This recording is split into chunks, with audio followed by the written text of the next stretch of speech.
말씀은 로마서 5장 1에서 11절 말씀입니다. 로마서 5장 1에서 11절 말씀 서로 교독하면서 읽도록 하겠습니다. 제가 먼저 읽겠습니다. 그러므로 우리가 믿음으로 의롭다 하심을 받았으니 우리 주 예수 그리스도로 말미암아 하나님과 화평을 누리자.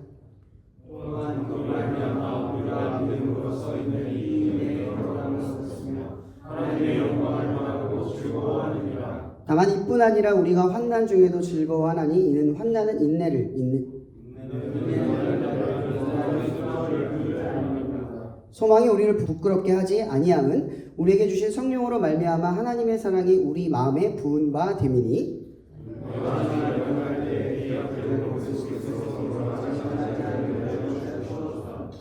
의인을 위하여 죽는 자가 쉽지 않고 선인을 위하여 용감히 죽는 자가 혹 있거니와 우리가 아직 죄인 되었을 때 그리스도께서 우리를 위하여 죽으심으로 하나님께서 우리에 대한 자기의 사랑을 확증하셨느니라. 그러면 이제 우리가 그의 피로 말미암아 의롭다 하심을 받았으니 더욱 그로 말미암아 진노하심에서 구원을 받을 것이니 우리가 원수되었을 때 그의 아들의 죽으심으로 말미암아 하나님과 화목하게 되었은즉 화목하게 된 자로서는 더욱 우리를 사랑하심으로 마치겠습니다. 그뿐 아니라 이제 우리로 화목하게 하신 우리 주 예수 그리스도로 말미암아 하나님 안에서 또한 즐거워하느니라. 아멘. 오늘 말씀에 이런 말씀이 있었어요. 의인을 위하여 죽는 자가 쉽지 않고 또 선인을 위하여 용감히 죽는 자가 혹 있거니와. 그런데 우리가 아직 죄인 되었을 때에 그리스도께서 우리를 위하여 죽으심으로 하나님께서 우리에 대한 자기의 사랑을 확증하셨다. 이렇게 표현을 하고 있습니다. 요즘 전쟁 때문에 굉장히 어수선한 것 같아요. 이 전쟁의 명분이 무엇인지는 알 수는 없지만 이 생명을 앗아가는 이 권력 잡은 자의 이 선택들이 참 무섭다고 느껴져요. 어떻게 사람을 죽이는 일에 이익이 있고, 그죠? 사람을 죽이는 일에 명분이 있고, 또 사람을 죽이는 일에 자존심이 있는지 모르겠어요. 제가 종교적으로 이슬람이 좋다 나쁘다를 떠나서 너무나 마음이 아파요. 종교 신념이 무엇인지는 알 수 없으나 그의 신앙이 무엇인지 알 수 없으나 그게 생명을 죽일 만한 일인가, 생명보다 더 중요한 일인가 도저히 납득도 되지 않고 이해도 되지 않는 거예요. 그리고 오늘 말씀에 지금 제가 왜 이 얘기를 했냐면 의인을 위해서 죽는 자가 있대요. 그렇죠? 의로운 사람을 위해서 내가 목숨을 던질 수 있죠. 그죠? 또 혹은 어떤 사람이 있냐면 선인을 위해서, 선인도 착한 사람이잖아요. 그런 사람을 위해서 내가 용감하게 죽는 사람도 있대요. 근데 죽을 만한 인간을 위해서 대신 목숨을 던지는 사람이 있겠냐는 거예요. 오늘 예수님께서 하시는 행동이 어떤 행동이냐면 우리를 위해서 죽었다는 건 우리가 선인이거나 의인이 아닌 거예요. 우리는 하나님과 원수된 사람들이에요. 예수 그리스도가 하나님의 아들이신데 그분이 우리를 위해서 죽을 까닭과 이유와 명분이 아무것도 없는 거예요. 우리는 너무나 죽을 만한 존재인데 너무나 죄인인데 그분이 우리를 위해서 죽으셨다. 이렇게 성경은 표현하고 있다라는 거예요. 지금 앞서 전쟁에 대한 이야기를 했잖아요. 이렇게 수많은 사람들을 죽이는 이 사람, 우리는 그 사람을 뭐라고 생각하냐면 저 사람 죽었으면 좋겠다. 저 사람이 없었으면 좋겠다 생각을 할 거예요. 제발 지구상에서 사라져버렸으면 좋겠다. 근데 예수님이 그 사람을 위해서 죽었다는 거예요. 우리는 납득이 안 돼요. 이해도 안 돼요. 왜 예수님이 그런 사람을 위해서 죽으셨는지는 모르나 그분은 지금 우리를 위해 죽으셨대요. 근데 우리가 그 죽을 만한 존재와 다를 바 없다라는 겁니다. 여러분 이제 새학기가 시작이 되셨죠? 이제 새학기가 되면은 이제 충주라는 곳에 내려오시잖아요, 그죠? 이제 여기서 자취를 시작하거나 기숙사에 들어가거나 전혀 다른 공간에서 지금 머물러 계실 거예요. 그러니까 여기는 여러분들의 집입니까? 어디예요? 여기는 집입니까? 머물러 있는 곳입니까? 집입니까? 정확하게 뭡니까? 영어에서는 홈이라고 하는 건요, 돌아갈 곳을 의미한대요. 근데 하우스라고 하는 건요, 머물러 있는 장소를 의미를 한대요. 그래서 홈이라고 하는 건 집, 이걸 의미하는 거죠. 여러분들도 이런 생각을 해볼 거예요. 제가 예전에도 한번 질문했는데, 여러분 집 하면 어디가 떠올라요? 돌아갈 곳이 떠오르죠. 돌아갈 곳. 여기서 기숙사로 가서 내가 편하게 있으면 거기가 집인 거예요. 맨 처음 떠올리는 거. 집 하면 떠오르는 곳이 집입니다. 돌아갈 곳. 정확하게 말하면 돌아가고 싶은 곳. 막 세상에 치이고 살다가 한 곳만 생각나는 거예요. 난 저기 가서 쉴 거야. 아, 집에 가서 쉬고 싶다. 이 생각할 때 떠오르는 그 장소. 거기가 바로 집이라는 곳입니다. 여러분, 우리가 왜 집에 돌아가고 싶을까요? 그 집이라는 곳은 사실은 우리가 편하게 있는 장소일 뿐만 아니라 한결같이 우리를 기다려주는 장소이기 때문에 그래요. 거기 가면 편해요.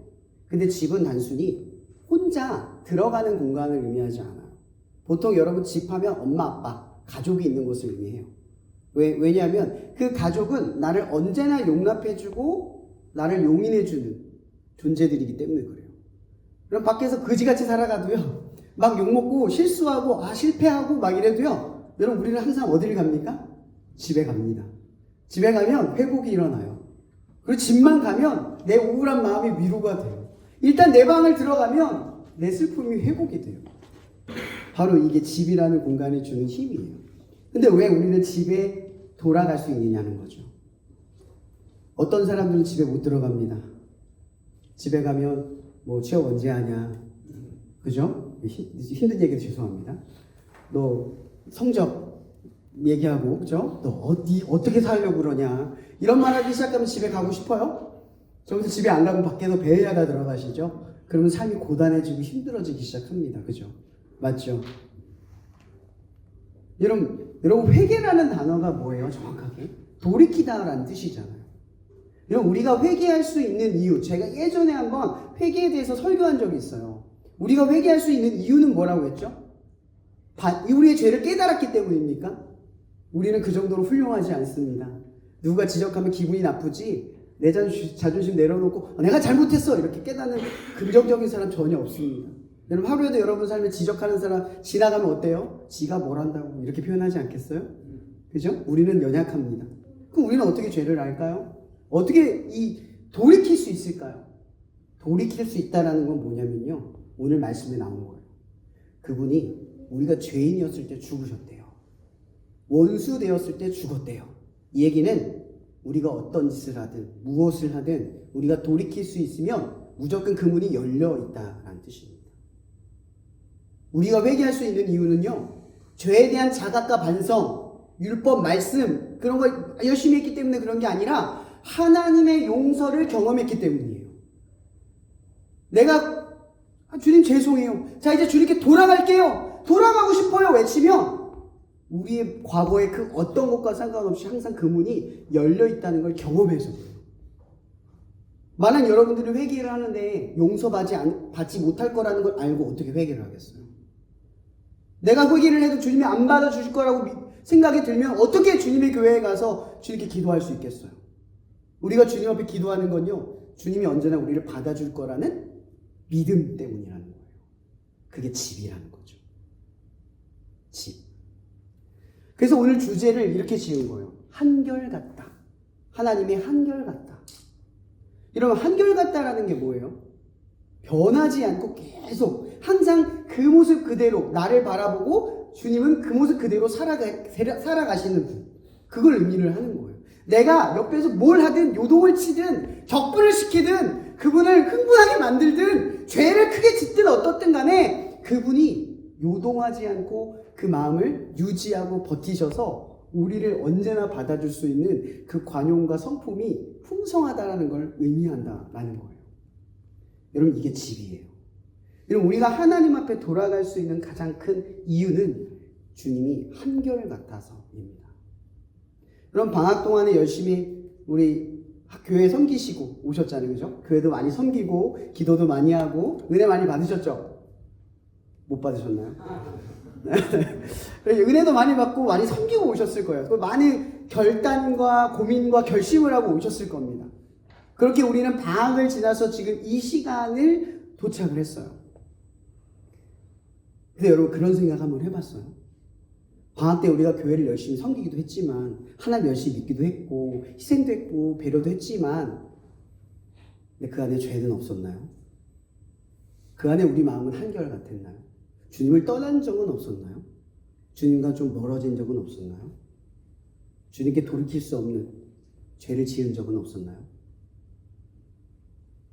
이런 우리가 방학 동안 열심히 헌신하고 이렇게 하나님한테 붙들려 있는 것 같아 보이지만, 거꾸로 바라보면 무슨 일이 있었냐면, 하나님이 우리가 믿음 좋다가 나쁘다가 주님 가까워졌다가 멀어졌다가 상관없이 주님이 우리를 한결같이 바라보고 계셨다는 걸 알았어야 했어요. 우리 이거 발견하고 사나요? 나는 맨날 가까워졌다가 멀어졌다가 삐졌다가 좋았다가 흥분했다가 차분해졌다가 막 이렇게 살아가는데, 주님의 한결같음이 여러분의 삶을 한결같이 지켜내고 있다는 사실을 알고 계셨어요? 우린 그걸 왜 몰라요? 우리가 주님을 붙드는 줄 알았는데 사실은 주님이 우리를 붙들어줬기 때문에 여기까지 올 수 있었던 거예요. 아멘이신가요? 여러분, 우리나라 군대 이야기를 할 때 참 우스꽝스러운 얘기지만 좀 안타까운 게 하나 있어요. 우리나라 비상세타가 딱 삐용하고 울리잖아요. 우리 미군과 주한미군 같이 쓰잖아요. 그러니까 주한미군은 그 삐용하는 순간 누가 제일 먼저 온지 아세요? 사령관이 제일 먼저 온답니다. 사령관. 자, 그럼 한국군은 누가 먼저 올까요? 이등병이 제일 먼저 도착한대요.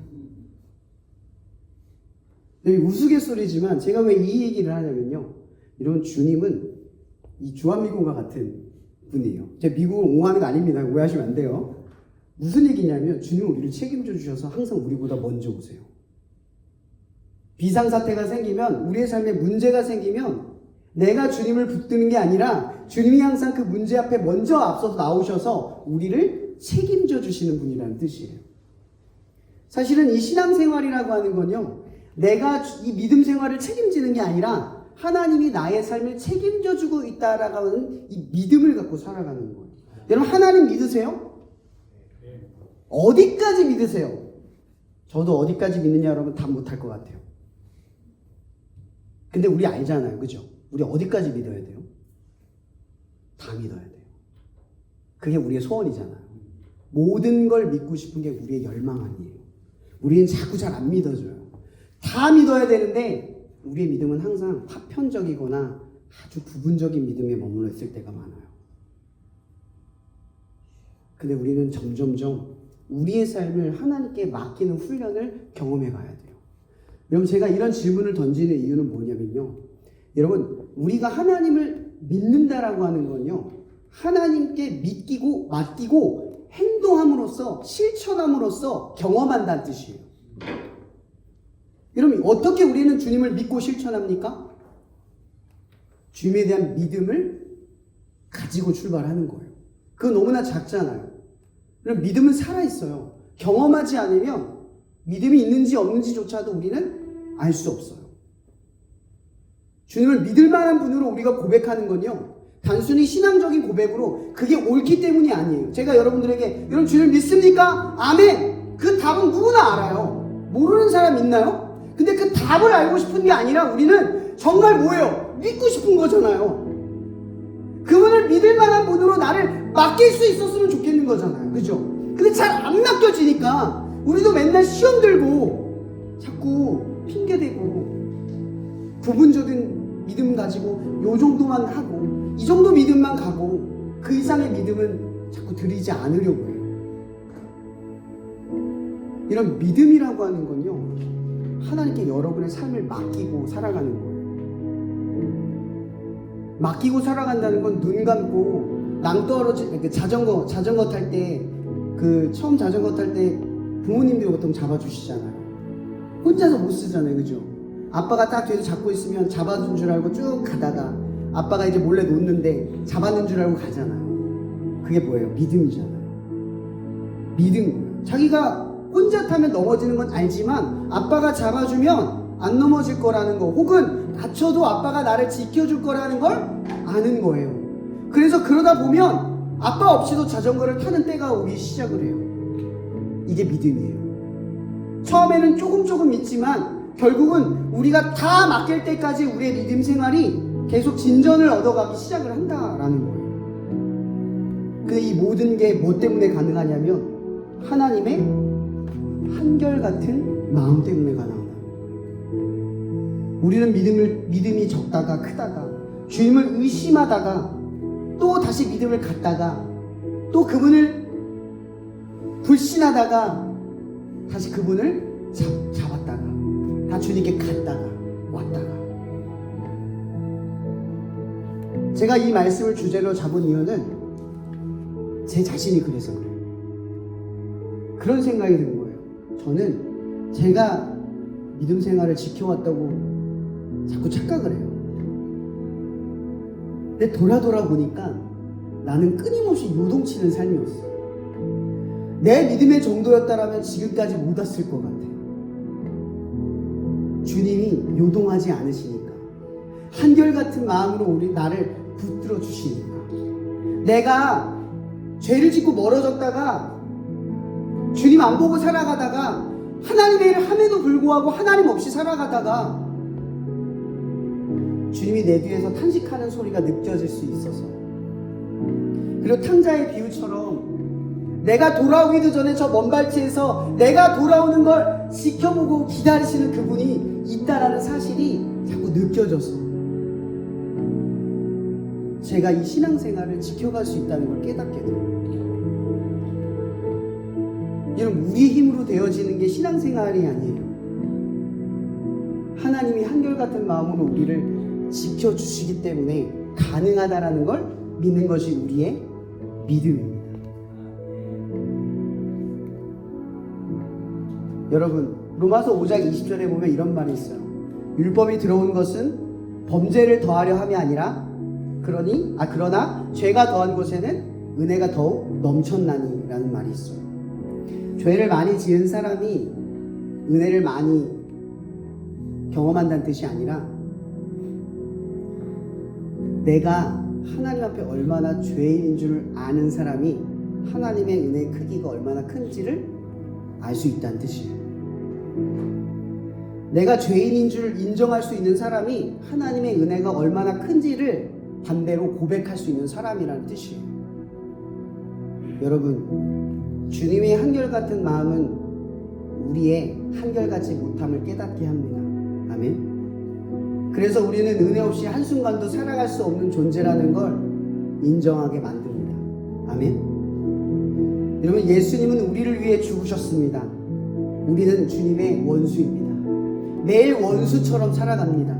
신앙을 갖고 믿음을 갖고 살아가는 삶에도 불구하고 우리는 늘 원수 같은 마음으로, 원수 같은 모습으로, 원수 같은 생각으로 주님과 함께 살아가고 있습니다. 그러나 주님은 우리가 아무리 멀어져도, 우리가 주님 앞에 엄청난 큰 죄를 짓든 말든 한결같은 마음으로 우리를 위해 죽을 준비가 되신 분입니다. 그분은 자기의 십자가에 매달려 죽으실 때 자기 옷을 제비 뽑는 그 사람들을 보면서 이렇게 말씀하셨습니다. 주님, 저들을 용서하여 주시옵소서. 저들은 죄가 없습니다. 주님은 이런 한결같은 분이었어요. 또 어떤 것이 있습니까? 요한복음에 보면 예수의 12제자가 쭉 설명하고 나서 가룟 유다, 그는 마귀가 예수를 판자더라 이렇게 설명을 하잖아요. 그죠?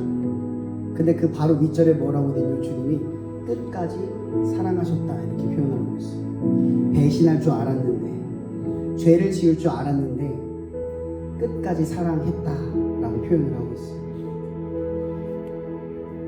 사랑하는 여러분, 여러분의 삶에 하나님의 한결같음이 매 순간 느껴졌으면 좋겠습니다. 그래서 그분을 더욱 믿을 만한 분으로 고백하고 인정하는 시간이 되었으면 좋겠습니다. 우리는 우리도 모르게 하나님을 위해 살아가면서 자꾸 그런 것들이 공로로 쌓여지고 자랑거리가 되고 그것이 내 믿음의 보증이 된 것처럼 우리의 신앙이 자꾸 그곳에 머물러 있다는 걸 깨닫습니다. 하지만 그것이 아니라 주님이 한결같기 때문에 내가 헌신하고 할 수 있고, 주님이 한결같기 때문에 내가 예배드릴 수 있고, 주님이 한결같기 때문에 내가 기도할 수 있고, 주님이 한결같기 때문에 내가 회개할 수 있고, 주님이 한결같기 때문에 내가 돌아올 수 있다라는 사실을 여러분 날마다 고백할 수 있었으면 좋겠습니다. 이 시간 우리 다 함께 기도했으면 좋겠습니다. 하나님, 이 시간 우리가 하나님의 한결같음을 잘 알지 못했습니다. 우리는 끊임없이 요동치며 하나님과 멀어지고 죄인의 모습 속에 살아가는데, 우리는 마땅히 주님께 돌아올 수 있다라는 믿음을 어느 순간 무심하게 찾고만 있습니다. 우리가 주님께 돌아올 수 있는 것, 우리의 죄에도 불구하고, 우리의 삶의 죄가 많고 멀어짐에도 불구하고 하나님의 한결같음이 탕자를 기다리는 아버지와 같이, 배신할 줄 아는 그 제자를 끝까지 사랑하시는 예수님과 같이 우리를 한결같이 바라보고 계신다는 그 사실을 우리가 인정하고 고백하지 못하고 살아갔음을 고백합니다. 하나님, 시간 우리가 기도할 때는 주님, 날마다 하나님의 한결같음을 우리가 경험하기를 원합니다. 우리가 마땅히 돌아올 수 있는 것은 우리가 우리의 삶의 끝없는 요동함 속에서도 하나님이 우리를 붙드시고 책임져 주시는 그런 하나님이기 때문임을 우리가 고백하며 나아갈 수 있기를 이 시간 주여 한번 같이 고백하며 나아가기를 소망합니다. 기도하시겠습니다. 주여, 하나님, 이 시간 우리가 고백합니다. 나는 하나님 안에 있음에도, 예배를 드리는 순간에도, 헌신하는 삶 속에서도 늘 죄가 있었고, 요동하였고, 집중하지 못하였고, 분별하지 못하였고, 늘 정죄하며 하나님이 원하는 바를 내 마음과 생각 속에, 내 삶 속에 살아내지 못했습니다. 그럼에도 불구하고 나는 하나님의 한결같음을 의지하지 않고 여전히 나의 신앙에 의지한 채 율법적인 삶을 반복하며 하나님의 은혜도 조금 더 오르는 그런 신앙의 모습을 우리가 지켜왔음을 고백합니다. 하나님, 우리가 언제나 주님께 돌아갈 수 있음은 주님께서 나를 끊임없이 사랑하시고 한결같은 마음으로 품어주신다는 그 믿음을 우리 가운데 가르쳐 주셨기 때문입니다. 원수를 위하여, 나를 위하여 죽으신 그 주님의 사랑 덕분에 나는 언제나 돌아갈 수 있는 믿음과 역사를 경험합니다. 하나님, 날마다 우리의 삶을 돌이켜 주시옵소서. 날마다 우리가 주님의 집으로 돌아갈 수 있는 용기와 담대함을 갖게 하여 주시옵소서. 예배를 통하여, 기도를 통하여, 신앙의 삶을 통하여 더욱 많은 시간 우리가 주님께 돌아가기를 원합니다.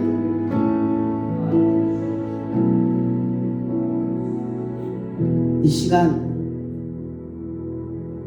감히 측량할 수 없는 십자가의 고통 속에서 원수의 사랑을 우리 가운데 보여주신 예수 그리스도의 은혜가 언제나 한결같은 하나님의 사랑을 잊고 살아가는 우리들의 삶 속에 성령님의 교통 역사하심이 날마다 여기 모인 우리들이 주님과 아무리 멀어져도, 주님 앞에 아무리 큰 죄를 지어도 집으로 돌아갈 수 있는 믿음과 용기를 날마다 그의 삶 속에 항상 머물러 있도록 지켜주시기를, 책임져 주시기를, 인도해 주시기를 예수 그리스도의 이름으로 축복하며 기도합니다.